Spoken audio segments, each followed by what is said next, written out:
ఏమండి ఏమండి ఇప్పుడు డీజీ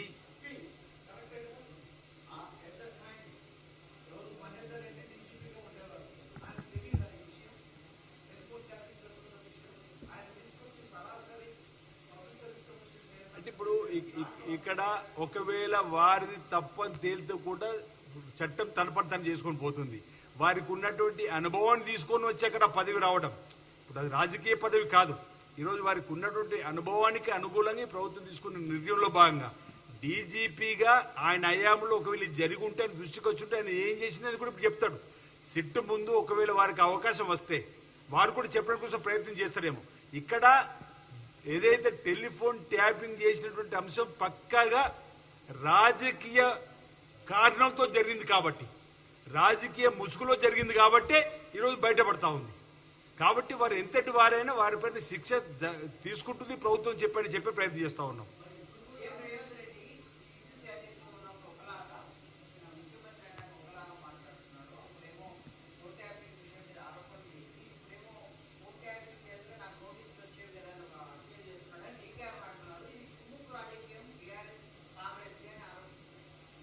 కుమ్ముకు రాజకీయం సవాలే లేదు.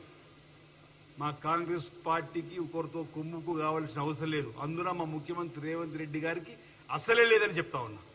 ఈ రోజు టెలిఫోన్ ట్యాపింగ్ జరిగింది అనేటువంటి మాట మీకు కట్టుబడి ఉన్నాం. నాకు నోటీస్ రాలేదంటే ఒకవేళ నా టెలిఫోన్ ట్యాప్ అయి ఉంటే నోటీస్ వచ్చినప్పుడు నేను విచారణ కాసిన అంశాలు చెప్తా అని చెప్పి అన్నారు తప్ప డీకే అరుణ గారు వారు మాట్లాడిన మాటలు సరిగా చూడమంటున్నాం. ఆనాడు పీస్ అధ్యక్షుని హోదాలో అన్నటువంటి మాటలు ఈ రోజు ముఖ్యమంత్రి అయిన తర్వాత ఈ ప్రభుత్వం వచ్చిన తర్వాత కూడా టెలిఫోన్ ట్యాపింగ్ జరిగిన దానిపైన విచారణ జరుపుతున్నాం కదా. ఎక్కడో యుఎస్ఏలో దాక్కున్నటువంటి వ్యక్తిని కూడా విచారణకు రావాలని చెప్పని వచ్చేలా చేసినటువంటి ప్రభుత్వం ఇది. దానికి బాధ్యత మా ముఖ్యమంత్రి రేవంత్ రెడ్డి గారు.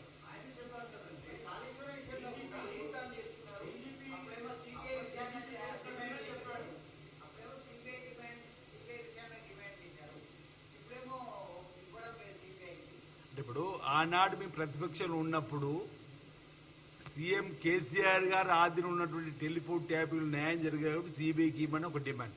కానీ ఈరోజు ప్రభుత్వం వచ్చింది, ఆ డిమాండ్ చేసినటువంటి వారికే ప్రజలు అధికారం కట్టబెట్టిర్రు.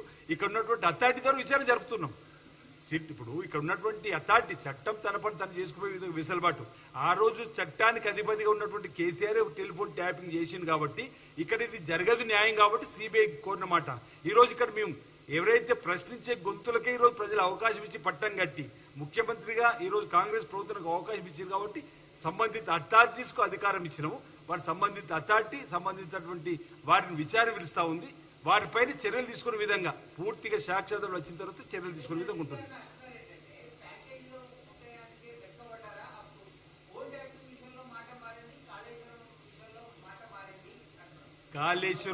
కాళేశ్వరం పైన విచారణ జరుగుతుంది. కాళేశ్వరం పైన విచారణ జరుగుతుంది. ఎన్డీఎస్ఏ చెప్పినటువంటి ఆలోచన ముందుకు పోతున్నాం. అందులో కూడా సూత్రధారులు పాత్రలు ఎవరైనా విడిచిపెట్టలే అంటున్నాం. ఇప్పుడు వాళ్ళకేవో అంత తొందర ఎందుకు మాకు అర్థమైంది. పాపం బీఆర్ఎస్ ప్రభుత్వంలో అర్ధరాత్రి మా నాయకుడు తలుపు చెక్క పగలగొట్టి ఎత్తుకపోయినట్టుగా వాళ్ళని ఎత్తుకొని పోవాలని చెప్పి అనుకుంటున్నారేమో.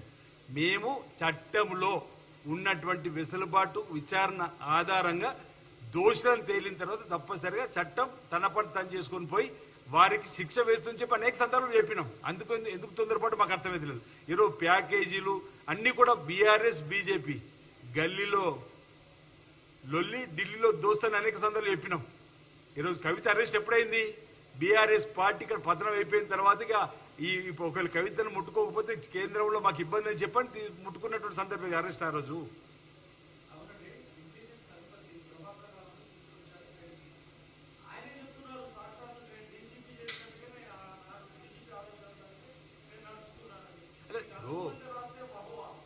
ఇప్పుడు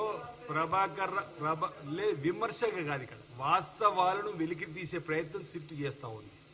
ప్రభాకర్ రావు గారి వాదనలో ఒకవేళ నిజాలుంటే వారు ఇచ్చేటువంటి దానిలో మీరున్నా నేనున్నా రేపు డీజీపీ గారు ఉన్నా ఎవరున్నా సిట్టు ముందు విచారణకు హాజరవుతారు. వారి యొక్క వివరాలు చెప్తారు. అప్పుడు తీసుకుంటుంది. మా ముఖ్యమంత్రి కూడా అదే చెప్పిండు. ఆనాడు నా టెలిఫోన్ ట్యాపింగ్ అయిందని చెప్పి నేను అయి ఉంటే నన్ను పిలిస్తే నీ కూడా వెళ్ళి ఆ విచారణలో పాల్గొంటే చెప్పండి. నాకు నోటీస్ వచ్చినా నీ కూడా వెళ్తా చెప్పండి. ఓకే అన్న అందరూ